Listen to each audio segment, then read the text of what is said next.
Banking giant J.P. Morgan Chase announced Tuesday that they plan to close 5% of their bank branches over the next 2 years. The move came after they discovered that customers are doing more banking online, and they, as a company, just wanted to cut costs.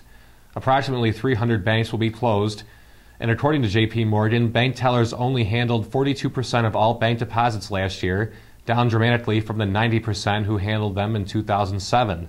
As of now, J.P. Morgan has more than 5,600 branches and 46,000 employees at those locations. Well, Weight Watchers is trimming down, but not in a good way. The company announced Thursday that shares fell as much as 34% when they released their fourth quarter earnings. The company also announced that they lost 15% of their active subscribers in the fourth quarter as well. All this comes after a Duke University study found the average Weight Watcher user was getting less value and less results than at other competitors. Apple's iPhone 6 is currently killing the Android market, but more notably Samsung. Profits for Samsung dropped sharply last year, which now has some calling the tech giant's March 1st release of the flagship Galaxy S6 the most important launch ever. This comes after Samsung saw its profits up by 76% in 2012.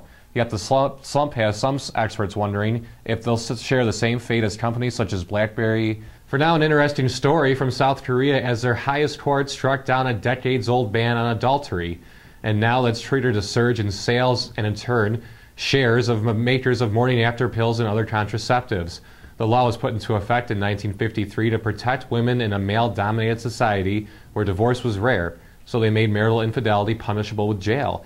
After the ruling, shares in Unitas Corp., which makes latex products, including condoms, rose to 15% daily limit gain, and Hyundai Pharmaceutical Company, a maker of morning-after birth control pills, ended up at 9.7%. Earlier this week, another state, as well as the nation's capital, decriminalized marijuana. Alaska and Washington, D.C. have become the latest to decriminalize the drug, joining states such as Washington, Colorado, and Oregon. Congress reportedly have been strongly opposing marijuana reform in Washington, D.C., which will now allow residents to carry up to 2 ounces with them, gift up to 1 ounce, and grow as many as 12 plants per household or 6 plants per adult. We'll be keeping an eye on marijuana reform all around the country as opportunities to make money in the pot business are climbing fast. I'm here today with Steve Zimmer, who's a Sims healthcare analyst as well as equity fund co-manager, and he's here to talk to me today about what the legalization of marijuana could do for the economy. Steve, nice to see you. Yeah, nice to see you. Thanks for coming in. Yeah, no problem. So if every state was to just legalize marijuana right now, what could that potentially do for the economy on a federal level? Well, so marijuana, the situation's kind of a little in flux right now. So a lot of states have been legalizing marijuana. So you have Colorado, Washington, D.C. just did it. But really on the federal level right now, it's still illegal. Congress hasn't addressed this issue yet. And if every state were to legalize marijuana, eventually the federal government will have to step in and say, hey, there's two sides to this story. So eventually I think we'd end up in the courts. I hear a lot of people, even on campus, discussing looking into stocks related to marijuana. I mean, what stocks are out there right now that you could buy into in that field? Sure. Well, there's a lot of small growth speculative stocks. So when you have small growth stocks, you have to be careful of. There's a lot of risk in them. So if you're investing in, let's just say, a marijuana consulting firm, they've had some of the best returns, clearly beating the S&P 500 because of their speculation and just the amount of growth potential that they have. But when you're looking into companies like this, you have to remember that this is still illegal.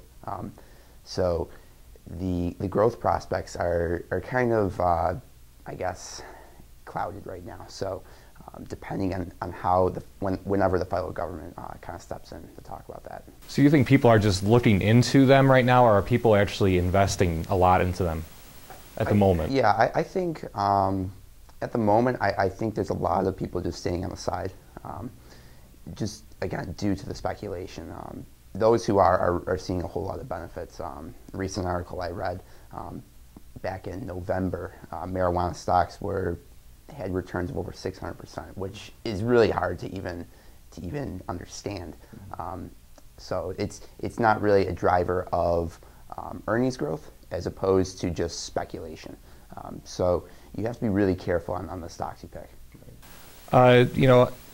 if higher populated states were to start legalizing it, such as New York and California, and I can't imagine Texas would immediately, but they are one of the higher populated states. Do you think if those states kind of led the way, people might really start investing hard into this? Yeah, I think so. When you mentioned New York State, so every year the New York State budget comes out, and there's always speculation on how they're going to meet the budget. So if you legalize, medicinal marijuana, the state can collect a lot of tax revenue from it. Certainly not as much as sales tax or cigarette and tobacco tax, but they certainly can. They can certainly benefit off that. So I think when you look at, so let's just take for example, cigarette and tobacco tax in New York State. It's the highest in the nation. For a 20-pack of cigarettes, the state charges around like $4 to $5 of tax just on that pack. So I don't know what cigarette prices are in New York State, but they're certainly higher than $4. So the state's getting a lot of revenue off those sales of cigarettes, and you would see the same thing with marijuana. But then again, you have to be careful on how much you tax people, because there's still a black market for marijuana, and this is a microeconomic topic that comes up in economic talk a lot, and how much do you tax medicinal marijuana before people maybe go to the so-called black market. Right. Black market. Right. Do you yourself, have you started looking into any just to see the potential worth of some? To be honest, no, because to me, it's just too risky at this point. Yes, Colorado has legalized marijuana. Yes, Washington, D.C. just announced that they legalized marijuana. But the federal government hasn't said anything yet. The federal government's the law of the land, and until they really address the issue, me as a personal investor wouldn't feel comfortable getting into this area. Right. All right, well, that's it. Steve, thank you. Thank you so much.